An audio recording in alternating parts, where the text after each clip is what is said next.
मुळे शिक्षण संस्था चिंचवड संचालित MSS हायस्कूल दहिवली। माझे नाव रिद्धी गणेश वायभासे आहे। माझ्या अभिवाचनाचा विषय नाही उंटावरचा शहाणा। एक होता उंट, त्याला खूप भूक लागली होती, तरी त्याला जवळपास झाडे झुडपे दिसेनात। तो जरा दूर गेला, तेव्हा त्याला काही झाडे दिसली, पण ती होती सुकलेली, खुरटलेली। ती काय कामाची? भरगच्च पाला असलेली झाडे दिसत नव्हती, म्हणून उंट नाराज झाला। तो माणसाला दोष देऊ लागला, म्हणाला, माणसाने पुष्कळ झाडं कापली म्हणून झाडं कमी झाली। त्याने नवी झाडं लावली, पण अगदीच कमी, म्हणून माझी गैरसोय झाली। भरपूर पाला असलेलं झाड शोधायला खूप वेळ लागतो। रस्त्यात भेटलेल्या प्रत्येक प्राण्याला उंटाने न विसरता प्रश्न विचारला, बापरे, तू रस्त्यात कुठे पुष्कळ पाला असलेलं एखादं तरी झाड पाहिलंस का? ह्या प्रश्नाचे उत्तर नाही असेच प्रत्येक वेळी मिळाले।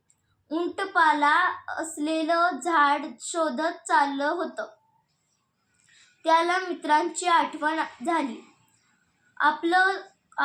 आपली गरज तेच पुरी करतील असे त्याला वाटले, म्हणून तो सर्वांना विनंती करत सांगू लागला, कोणी जरा असे काही ज्याच्यामुळे माझं झाड दिसेल, कोणी दाखवा रे असे झाड ज्याला पुष्कळ पाला असेल।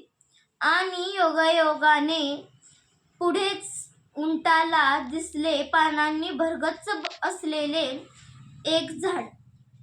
ते पाहून तो आनंदला। मोठ्या आशेने त्याने आपली लांब मान वर केली। आता तो पाला खाणार इतक्यात त्याला कर्कश आवाज ऐकू आले, उंटा, तू का आला? सांग, का खातो पाला? हे तर झाड माझे आहे, मुळीच नाही तुझे। खायला इथला पाला हा अधिकारच नाही तुला। उंटाने हे कर्कश बोलणे ऐकले।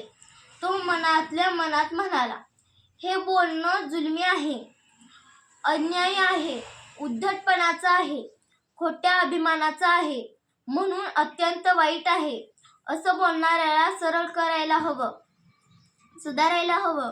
असा सारा विचार केल्यावर उंटाने मोठ्या आवाजात विचारले, काय रे, पाला खाऊ नको असं मला बजावलं कुणी? उंटाच्या प्रश्नाला कुणीही उत्तर दिले नाही,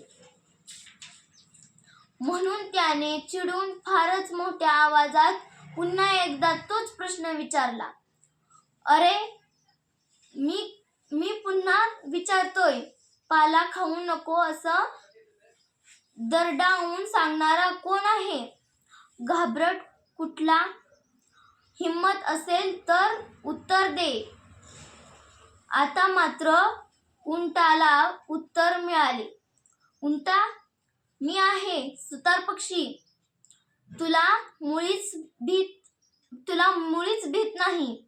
तू पुन्हा प्रश्न विचारलास तोच मी ऐकला, पहिला ऐकला नव्हता। त्यावर उंटाने टोमणा मारला, म्हणाला, सुतार पक्ष्या, तुला माझा आधीच प्रश्न ऐकू आला नाही, खरं ना? याचा अर्थ काय? तुझे कान कमजोर आहेत। हे ऐकताच सुतार पक्ष्यानेही टोमणा मारला।